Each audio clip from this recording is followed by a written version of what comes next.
Hello বন্ধুরা, welcome back to my channel Tumpa Dutta lifestyle and makeover. কেমন আছো সবাই? আশা করছি সবাই খুব ভালো আছো, আর আমিও ভালো আছি। এই যে ঘুম থেকে উঠে পড়েছি আমি আর কিউট। এই দেখো, আমি ক্যামেরাটা ধরে আছি আর কিউট কিরকম বদমাইশি করছে দেখেছো? ওই ফোনে যে মুখটা দেখা যায় ওটা তো ভীষণ আনন্দ পায়। ওই যে ফোনের দিকে তাকে আমি তাই তাই দিতে বলছি, ওই জন্য দেখো তাই তাই দিচ্ছে আমার পেটের ওপরে। তো তাই তাই দিচ্ছে। তো এটা একদম সকালে ঘুম থেকে উঠে এই ভিডিওটা শুরু করছি। আসলে আসলে মায়ের মনে যতই কষ্ট থাক না কেন, এই মিষ্টি মুখটা দেখলে না সব কষ্ট ভুলে যাওয়া যায়। কিউটকে ঘুম থেকে তুলে ওকে খাইয়ে দাইয়ে আমি একটুখানি রান্না করে দিয়ে ওকে আবার ঘুম পাড়িয়ে এই যে আমার ঘরের কাজগুলো শুরু করি। ওকে ঘুম পাড়িয়ে সকালে রান্নাটা করে নিয়েছি, দিয়ে এবার যেটুকুনি টাইম ঘুমোবে ওই টাইমটুকুর মধ্যে আমাকে সব কাজ কমপ্লিট করে ফেলতে হবে। এই ঘর তো জানোই, বাচ্চা কাচ্চা থাকলে কিরকম ছেঁড়া বেড়া হয়। এবার অগোছালো তো হবেই বাচ্চা থাকলে। এবার সারা সকাল ওকে নিয়ে থাকতে হয়, ওকে খাওয়ানো, পরিষ্কার করা, জামা কাপড় পাল্টে দেয়া, সব কিছু করে দিয়ে তারপরে আমি সকালে রান্নাটা করে নিয়ে এদিকে চলে এসেছি। আমি যতটা সম্ভব তাড়াতাড়ি কাজ করার চেষ্টা করি, যেহেতু ও যেইটুকুনি টাইম ঘুমাবে ওই টাইমটুকুর মধ্যে আমাকে সব কমপ্লিট করে ফেলতে হবে। ওই জন্য আমি তাড়াতাড়ি মানে কাজগুলো শেষ করার চেষ্টা করে ফেলি। একটা কথা কি বলতো, মানে বাড়িতে একটু আধটু যদি হাজব্যান্ড হেল্প না করে তাহলে অনেক সমস্যা হয়ে যায় বাচ্চা নিয়ে। আর আমার হাজব্যান্ড একটু অন্যরকম, ও মানে নিজেকে নিয়ে ব্যস্ত থাকে সারাক্ষণ। আমার কাজে হেল্প করা মানে ওর টাইম নষ্ট হওয়া আর কি আর বলবো। যাই হোক, এই দেখো তোমাদের সঙ্গে কথা বলতে বলতে আমি ঘরটায় ঝাড় দিয়ে নিলাম।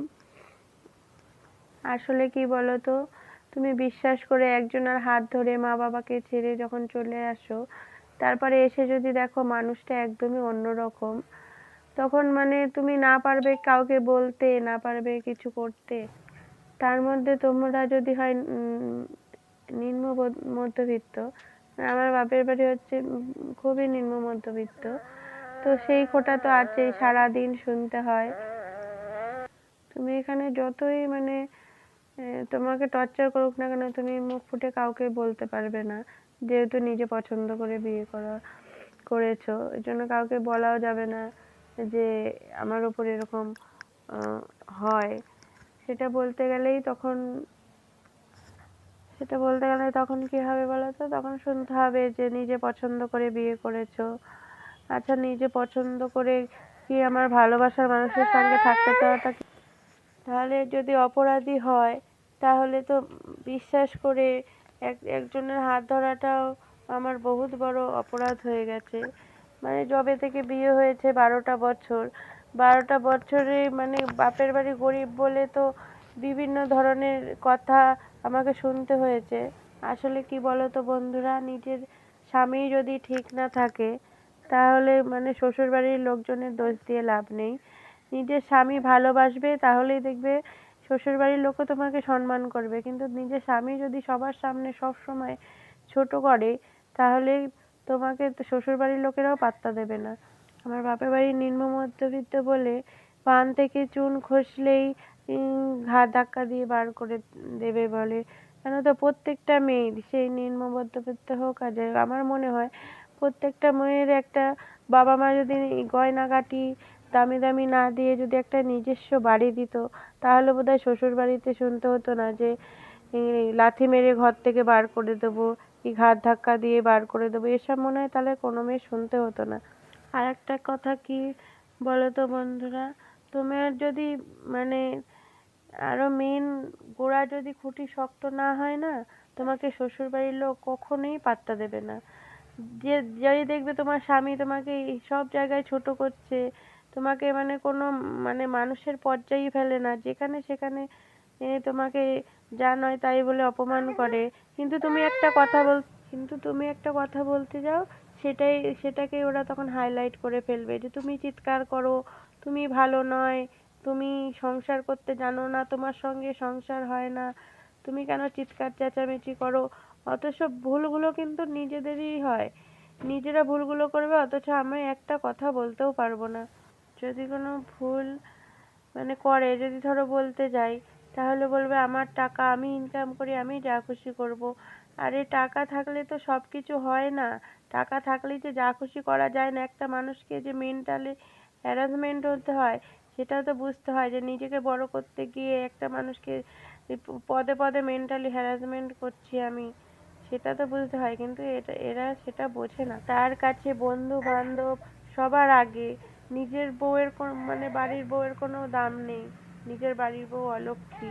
আচ্ছা বন্ধুরা বলো তো, নিজের স্বামী যদি নিজের বউকে সারাদিন অলক্ষী অলক্ষী করে, তাহলে আর লোকেরা কি বলবে? তারা কি আমাকে ছেড়ে দেবে? তারা তখন ডাইনি, শাকচুন্নি এগুলো আমাকে বলবেই। নিজের বর যেখানে নিজের বউকে সবসময় ছোট করে সবার সামনে, তাহলে তারা সেই সুযোগটা নেবে না? তোমরাই বলো বন্ধু। দেখ আমার স্নান করা হয়ে গেল। এই দেখো এক গামলা চুটের প্রত্যেকদিন জামা কাপড় হয় জানো তো, এক গামলা করে জামা কাপড়। স্নান করে সূর্য প্রণাম করে নিলাম। এবার ঘরে গিয়ে চুলটা আঁচড়ে নেব। চুল টুল আঁচড়ে একটুখানি আমি স্নান করে উঠে শীতকালে ক্রিম মাখি। গরমকালে কিছু মাখি না, ভালো লাগে না আমার। শীতকালে একটুখানি না মাখলে না মুখটা খুব মানে টান টান টান লাগে, ভালো লাগে না। ওই জন্য শীতকালে একটু ক্রিম মাখি। চুলটা আঁচড়ে নিচ্ছি। সারাদিনে টাইম পাই না, এই স্নান করেই একবারই চুলটা আঁচড়ানো হয়। সারাদিনে ছেলে নিয়ে একা হাতে সব সংসারের কাজ করে, একা হাতে সব সব কাজ করে আর নিজের রূপচর্চাটা করা হয় না।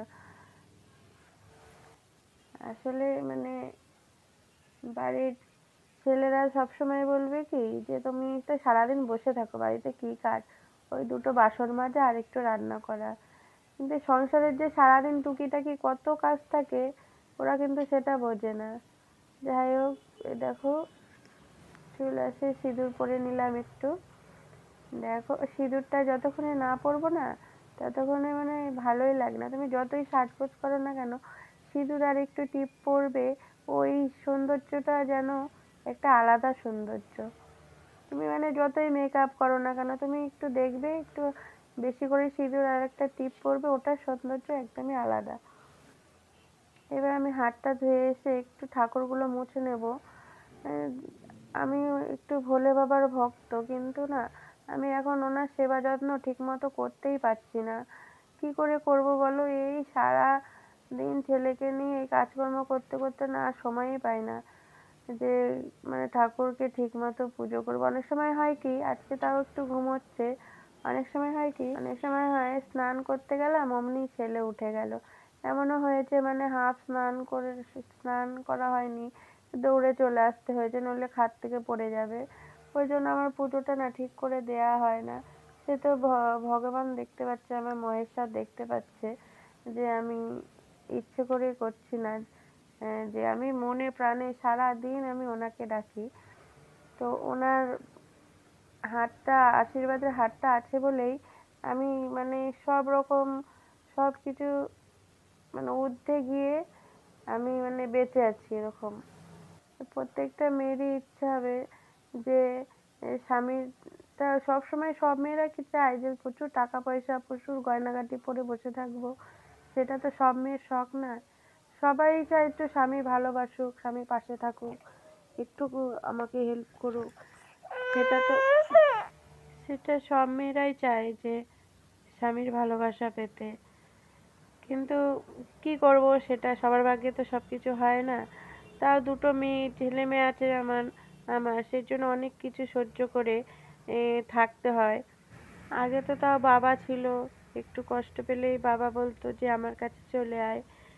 এখন তো তাও নেই, বাবাও নেই।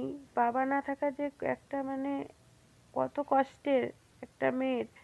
বাবা গরিব হোক না, তাও মনে হয় যেন বটগাছের মতো, একটু কষ্ট পেলে বটগাছের ছায়ায় গিয়ে শান্তি পেতাম। কিন্তু সেই বটগাছটাও আজকে আমার নেই। আমাকে যদি মানে টর্চার করে, অপমান করে মাটির সঙ্গে মিশিয়ে ফেলে, তা আমার ছেলেমেয়ের মুখের দিকে তাকিয়ে আমাকে সব সহ্য করতে হবে। আমি তো মানে কোথায় যাওয়ার মতন আমার জায়গাও নেই, আমি কোথাও মানে কোনো সাপোর্টও নেই আমার।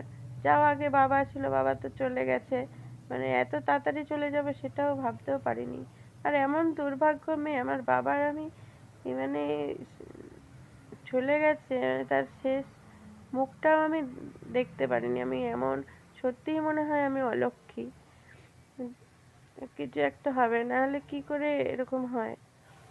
যাই হোক বন্ধুরা, আমি মানে একটু ইমোশনাল হয়ে গেছি, অনেক কথা বলে ফেলেছি। আসলে সব মেয়েরাই তো বাবাকে বন্ধুরা খুব এখানেই আমি শেষ ভালোবাসে। করছি। আমি বেলা 12টা পর্যন্ত কী কী কাজ করি অনেকটাই তোমাদের সঙ্গে শেয়ার করলাম। তো কিউট এখন ঘুমাচ্ছে, ওই দেখো কিউট ঘুমাচ্ছে। সেই সুযোগে আমাকে সব কাজ সেরে ফেলতে হয়, যেহেতু আমাকে একা সামলাতে হয় কিউটকে, এবং সংসারের প্রতিটি কাজ আমাকে একা করতে হয়। মানে বাড়িতে এত লোকজন থাকা সত্ত্বেও মানে ওরা যার যার কাজে শেষে ব্যস্ত থাকে। এবার আমার ছেলেকে নিয়েও বসে থাকলে তো হবে না, সবারই যার যার নিজের মতো কাজ আছে। তো প্লিজ বন্ধুরা আমার পাশে থেকো, সাথে থেকো। তোমাদের ভালোবাসা আমার অনেক অনেক অনেক বেশি প্রয়োজন। তো আমার ব্লগগুলি প্লিজ অনেক সাপোর্ট করো। তো টাটা, দেখা হচ্ছে আবার নেক্সট ব্লগে। সবাই ভালো থেকো, সুস্থ থেকো।